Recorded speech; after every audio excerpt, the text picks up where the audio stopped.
The day at the front was marked by a high intensity of air attacks.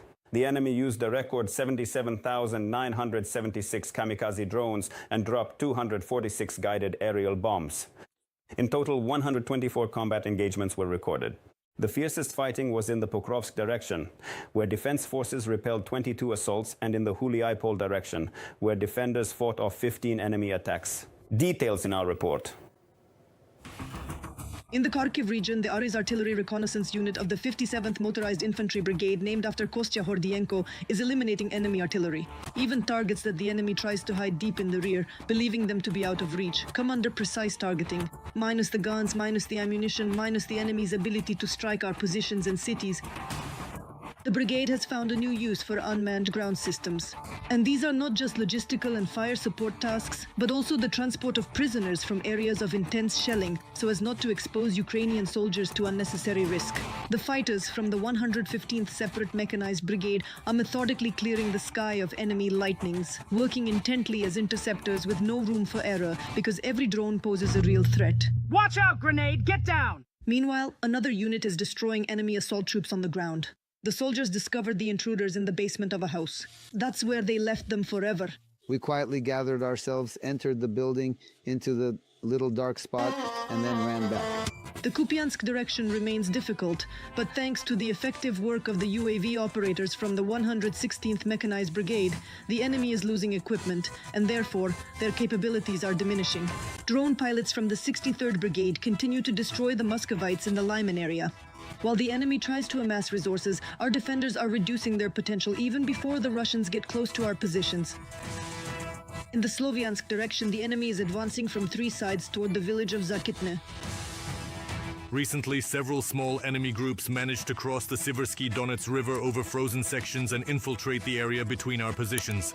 Currently, Ukrainian units are carrying out search and strike missions to locate and eliminate the enemy within the settlement.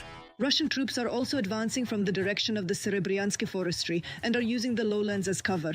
In the area of responsibility of the 81st Airmobile Brigade, the number of enemy strike and reconnaissance drones has increased, complicating logistics in the direction of the villages of Platonivka and Dronivka.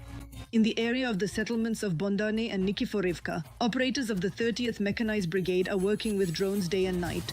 Border guards from the Phoenix unit are preventing the occupiers from approaching Kostiantinivka, thwarting enemy assaults. The fighters eliminate enemy personnel, disrupt logistics, and destroy enemy artillery. Every day, a significant part of this work is also carried out by the artillerymen of the 28th Brigade.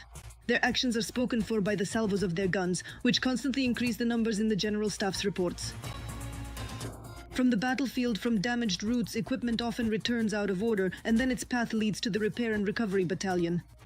Here the specialists do everything possible to get the equipment back in action, because every restored unit means mobility, evacuation, or delivery.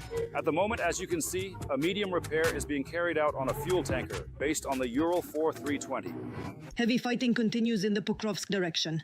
The Russians are concentrating their forces in the northwestern part of Pokrovsk and are increasingly sending infantry toward Hrishain. The village is being attacked from almost all sides by small groups. Over the past week, our defenders have eliminated nearly 400 occupiers here. Drones remain the most effective tool for disrupting the enemy's offensive attempts. In the first days of February, units from various branches of the military destroyed over 50 armored vehicles, nearly 100 trucks and cars, and eliminated 233 shelters in the hottest sector. In particular, these figures come from the FPV drone operators of the 25th Airborne Sich Brigade. They targeted enemy vehicles on the approaches to Pokrovsk and in the city center. With faith in our soldiers, Tetiana Litvin, Inter, Podrobici, United News Marathon. The masks are off. The Kremlin has officially put forward new conditions for ending the war, and they are shocking in their cynicism. Taking advantage of political turbulence in Washington, Moscow has issued an ultimatum to Trump. What does Putin really want? And why are these demands being called a plan to destroy Ukrainian statehood? Right now, we will break down the points that Russia is trying to impose on the world under the guise of compromise. This is not just a ceasefire, it's an attempt to redraw the map of Europe. Watch until the end to find out what kind of deal they are trying to push Trump into and how Kyiv responded to these outrageous demands. And for more details, check out our report. You are watching the Glavred channel. I'm your host, Yevgeny Serov. Like this video and subscribe to the channel. According to Glavred, the Kremlin's rhetoric has become more hardline. Whereas Moscow used to vaguely talk about denazification, now the conditions have become extremely specific and territorial. The main demand is not just recognition of Crimea and Donbas, but the full transfer of all 5 regions, Putin included, in the Russian constitution under Russian control, including areas now held by the Ukrainian armed forces. But that's not all. Moscow has also started talking about a new form of neutrality. Ukraine must not only renounce NATO, but also limit the size of its army to laughably small numbers, effectively leaving itself defenseless against the next attack. Russian officials openly state any peace plan proposed by Trump must start with the recognition of the realities on the ground, which Moscow interprets solely to its own advantage. Why have these conditions been put forward right now?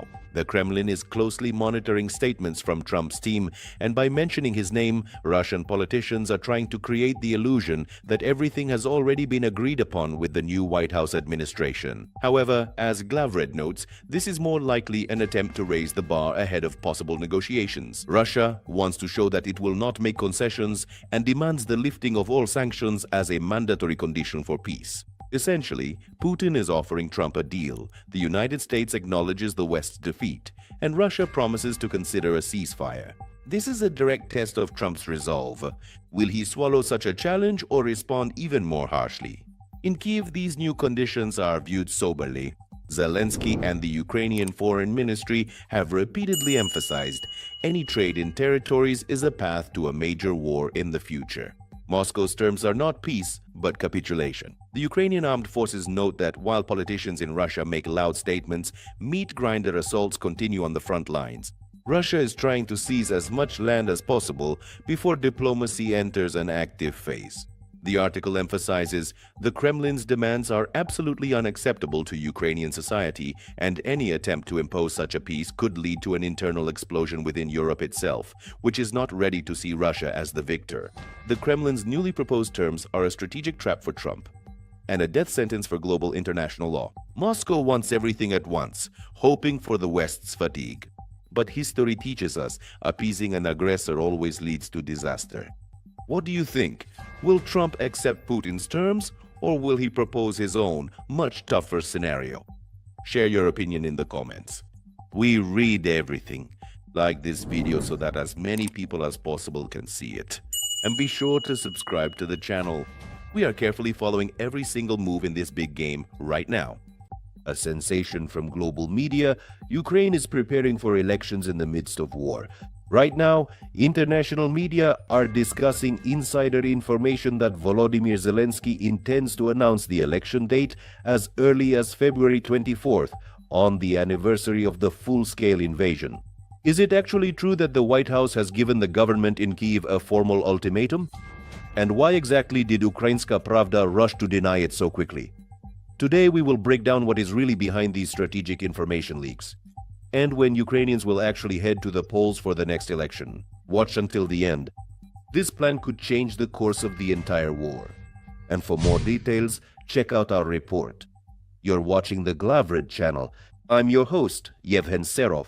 Like and subscribe to the channel if you enjoy our content. According to a report by the Financial Times, which is based on information from its own sources, the Trump administration is allegedly insisting that Ukraine conduct presidential elections and hold a national referendum regarding a peace agreement by May 15, 2026. Journalists have stated that this condition is directly connected to the United States providing security guarantees to Ukraine. Zelensky is reportedly planning to present this plan on the 4th anniversary of the full-scale invasion. Western officials claim that the referendum should confirm the people's support for any peace agreement with Russia, while the elections are meant to reset the legitimacy of the government ahead of a new stage in diplomacy. President Zelensky's inner circle responded to these publications immediately. According to sources in the president's office as well as RBC Ukraine, they have effectively denied any readiness or intention to announce elections on February 24th. Kyiv's main argument remains unchanged. As long as there is no security, there will be no announcement of elections. The official position of Bankova is that holding a national vote under shelling and without the return of millions of refugees is technically impossible and illegal under martial law. In the president's office, the Financial Times article is seen as a continuation of political games surrounding the peace process, emphasizing that Ukraine is ready for democratic procedures, but only after a real ceasefire is established and the security of all citizens is ensured. Holding elections before May is a task bordering on the impossible. To do this, the Verkhovna Rada would have to amend the electoral code and possibly even the constitution already in March or April. The main risk is legitimacy. If millions of Ukrainians abroad and hundreds of thousands of soldiers on the front lines are unable to vote, the results of the election could be challenged. Nevertheless, work in parliament is ongoing. A working group has already been created to prepare the legislative framework for elections during a special period. Elections in Ukraine in 2026 are no longer a question of if, but of when and how. The pressure from Washington is obvious, but Kyiv's position on security remains unshakable. This upcoming February 24th will finally be the true moment of truth. Will we actually hear a historic statement? Or was it all just another calculated media attack? We would love to hear what you think about this. Should elections be held before the end of the war to confirm trust in the current authorities? Please share your opinion in the comments below. Like this video and subscribe to our channel to be the first to find out what the president will say on the upcoming anniversary of the war. See you soon.